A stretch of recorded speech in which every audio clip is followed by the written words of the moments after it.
Bonjour, ici Marc-Antoine au centre d'hiver à Saint-Nicolas. Aujourd'hui, on fait la démonstration d'une Rockwood G19 FDS. On va commencer par faire une tournée à l'extérieur pour ensuite se diriger dans l'unité. On commence en avant. On a la possibilité de connecter un panneau solaire portatif pour recharger les batteries davantage. Important, si on connecte un panneau portatif, il doit avoir un régulateur de courant intégré. On a un coffre de rangement, c'est le kit de départ qu'on voit ici. Sur l'auvent, il y a un cap qu'on peut retirer sur la tête en situation d'urgence. Donc, si jamais on n'est pas capable de refermer l'auvent car on n'a plus de batterie ou on n'a plus de courant, on va retirer le cap et à l'aide d'un outil, on va pouvoir le refermer manuellement. On a un second coffre de rangement et ce qu'on voit, c'est le fil qui est fourni avec la roulotte. Ici, c'est la sortie pour la fournaise qui fonctionne au propane. Sur la GoPro, on a un rail sur lequel on peut installer le barbecue qu'on voit au plancher juste à la droite.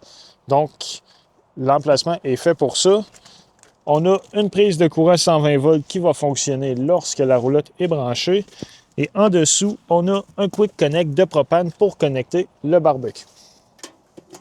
Le chauffe-eau, lui, fonctionne électrique et au propane. C'est à partir de l'intérieur qu'on peut le mettre en fonction.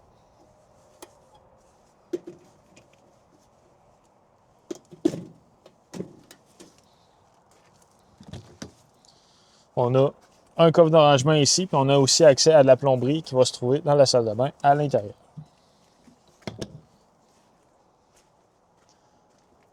À l'arrière, on a une douchette avec l'eau chaude et l'eau froide. L'emplacement, le City Water Connection pour connecter l'eau de la ville ou du camping. On a aussi un tank flush. Le tank flush, lui, va servir à rincer notre réservoir d'eau noire, qui est l'eau de la toilette, quand on commence à avoir des mauvaises odeurs qui s'accumulent. La manière de procéder, on connecte l'eau, puis à l'aide de jet, ça va rincer l'intérieur. Très important, il ne faut pas oublier l'eau ici, car ça va monter dans le réservoir au point de déborder par la toilette à l'intérieur. L'emplacement qu'on voit là, anti-freeze, c'est pour hiverniser le véhicule. Donc, lorsqu'on arrive le temps de le faire, on va connecter un boyau dans l'antigel et aller utiliser une valve à l'intérieur pour aller chercher l'antigel dans ce gap. On a une échelle pour accéder au toit. Donc, on va recommander de monter sur le toit au moins une fois aux 3 mois pour aller valider que les joints d'étanchéité sont encore bons et que le toit n'est pas endommagé. Ce qu'on veut, c'est prévenir les infiltrations d'eau. On a aussi la possibilité d'installer une caméra de recul Bluetooth. Donc, la roulotte est préfilée pour en faire l'installation. C'est vendu séparément. On a un réceptacle de 2 pouces ici, soit pour mettre rack à vélo ou coffre de rangement supplémentaire au besoin. La connexion 120 volts 30 ampères pour alimenter la roulotte. On a les low points qui se trouvent juste ici. Ce sont les points le plus bas, autant pour l'eau chaude que pour l'eau froide, pour vider la plomberie. Le système d'égout, lui, lorsqu'on veut effectuer la vidange, on va connecter notre tuyau ici. On va toujours commencer par ouvrir la valve noire qui est l'eau de la toilette en premier. Quand c'est vide, on va rincer notre tuyauterie avec les eaux de l'évier et de la douche, la valve grise. Quand tout est vide, on referme les valves et on remet notre capuchon. On a un coffre de rangement aussi dans le slide-out. Un coffre supplémentaire. On a une tablette aussi qu'on peut accrocher à côté du barbecue à l'extérieur. Ce qu'on voit là, c'est pour remplir notre réservoir d'eau fraîche. Donc, lorsqu'on veut fonctionner en mode autonomie, on n'aura pas accès à l'eau. On remplit notre réservoir et en activant la pompe à eau à l'intérieur, on va être capable d'avoir de l'eau dans notre robinetterie. On a la valve blanche qu'on voit ici qui va servir à vidanger notre réservoir d'eau fraîche. Et on a aussi un compartiment à la droite pour serrer notre tuyau d'égout. Dans le coffre qu'on a ici, il y a les barres qui vont servir à baisser les pattes stabilisatrices qu'on retrouve aux 4 coins au besoin. Et ce qu'on voit en haut, c'est l'inverteur qui a d'origine dans l'unité. L'interrupteur ici sert simplement pour l'éclairage qui se trouve sur la façade. On est muni d'une patte électrique, donc montée et baissée. On a l'emplacement pour installer 2 réservoirs de 20 livres de propane et le compartiment pour la batterie qui se trouve à l'arrière. Donc, on peut poser 1 ou 2 batteries au besoin. Lorsqu'on attelle la roulotte à notre véhicule, on a un câble électrique 7 brins. Donc, lui, il va servir à faire fonctionner l'éclairage de la roulotte et le système de freinage. On a sur les chaînes aussi des plaquettes qui vont venir certifier celles-ci. Ça doit rester accroché après, c'est ce qui les rend conformes. Un conseil, si on les trouve bruyantes sur la route, ce qu'on peut faire, c'est simplement les immobiliser avec un attache-câble ou du tape. On a aussi un câble de sécurité ici qui doit être attaché indépendamment au véhicule. Lui, ce qu'il va faire, c'est que si jamais on perd notre attelage en cours de route, il va appliquer les freins d'urgence automatiquement.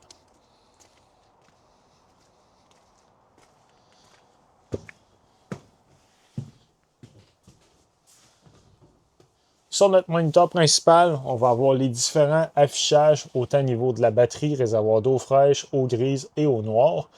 On a les interrupteurs pour mettre le chauffe-eau soit électrique ou au propane, gérer l'éclairage, mettre les tank heaters en fonction. Les tank heaters, c'est des pads chauffants qui sont collés sous les réservoirs d'eau grise et noire pour éviter que ceux-ci gèlent lorsqu'on fait du camping et qui fait sous zéro à l'extérieur. On va être capable d'en faire la vidange au besoin, donc on va mettre le tank heater à ce moment-là.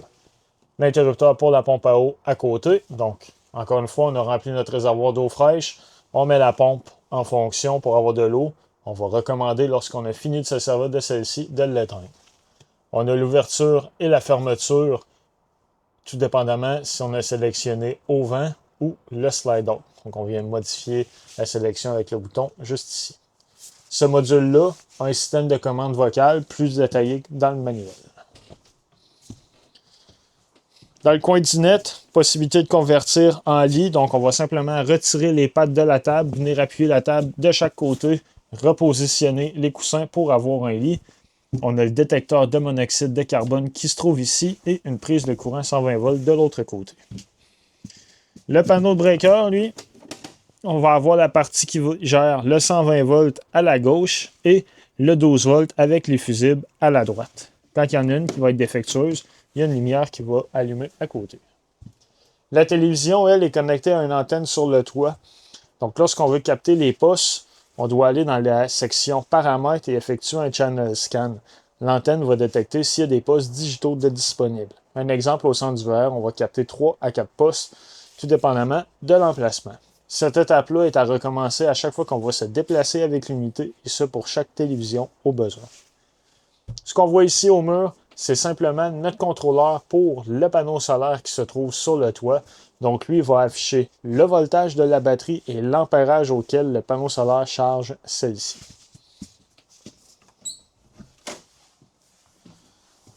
À l'arrière, on a une toilette qui fonctionne au pied pour flusher. On a aussi un système dans la douche d'économisateur d'eau.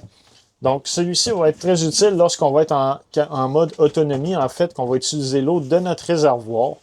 La manière qui fonctionne, lorsqu'on veut s'en servir, on va mettre la valve vers le bas. On va ouvrir le robinet d'eau chaude. Et ce que ça va faire, c'est que l'eau va circuler sans être gaspillée. Le temps que l'eau chaude arrive à la tuyauterie, la partie bleue ici va venir légèrement illuminer. À ce moment-là, on va remettre en position pour la douche en haut et c'est de l'eau chaude qui va sortir directement du pommeau sans qu'on ait gaspillé une seule goutte. De l'autre côté, on a notre évier avec l'eau chaude, l'eau froide et prise de courant avec un reset intégré. Donc, si jamais on n'a plus de courant dans nos prises, un des premiers endroits à venir voir, c'est s'assurer que le bouton dans le milieu est bien enclenché. Au plafond, on a une ventilation. Donc, elle, on va peser simplement sur le bouton On. On a 4 vitesses de fan différentes. On va pouvoir l'ouvrir et le fermer manuellement. Au mur ici, c'est le thermostat. Donc, sur lui, on va pouvoir gérer la climatisation et le chauffage. On a simplement besoin d'appuyer sur le bouton. On va pouvoir choisir le mode Heat pour chauffer avec la fournaise ou Cool pour climatiser. Ensuite, avec la roulette, on va pouvoir monter et baisser la température. Et on va aussi pouvoir mettre le fan de l'air climatisé seulement en fonction et gérer la vitesse à low ou à high. L'évier avec l'eau chaude, l'eau froide. On a une tour électrique intégrée. Donc prise 120 volts USB, USB-C. Et lorsqu'on le rétracte dans cette position, le dessus est un chargeur par induction pour les téléphones intelligents. La cuisinière, elle, il y a une trappe à l'extérieur qui peut se barrer fermée. Donc, si on se sert de la hotte de la cuisinière, on doit s'assurer qu'à l'extérieur, elle est débarrée. Pour allumer les ronds, on va simplement tourner les gaz et à l'aide d'un briquet, les allumer. Le micro-ondes, lui, fonctionne sur le 120 volts, micro-ondes conventionnel, comme on va retrouver à la maison. Le réfrigérateur, lui, fonctionne sur le 12 volts. Donc, on a une roulette pour modifier l'intensité. Réfrigérateur et congélateur. À l'avant, on a le module pour alimenter l'inverteur. Donc, l'inverteur, lui, ce qu'il va faire, c'est qu'il va utiliser le courant 12 volts pour le convertir en 120 volts. Bon, un exemple, on est en camping, on n'a pas de... En fait, on n'a pas de courant, on ne peut pas connecter la roulotte, mais on aimerait avoir du courant dans nos prises 15 ampères standard. On va pouvoir venir allumer le module pour avoir du courant dans nos prises. L'inverteur, lui, par contre, consomme toujours du courant lorsqu'il est allumé. Donc, on va recommander de l'éteindre quand on a fini de se servir des différentes fonctions. Pour abaisser le lit, notre fauteuil, lui, se transforme en lit rapidement comme ça ici. On va débarrer de chaque côté le lit pour l'abaisser par-dessus. Quand on a fini, on va simplement relever le lit. Très important de le sécuriser en place pour le transport. Et par la suite, on va pouvoir repositionner notre fauteuil dans cette position. C'est ce qui conclut la démonstration pour la GeoPro. Merci.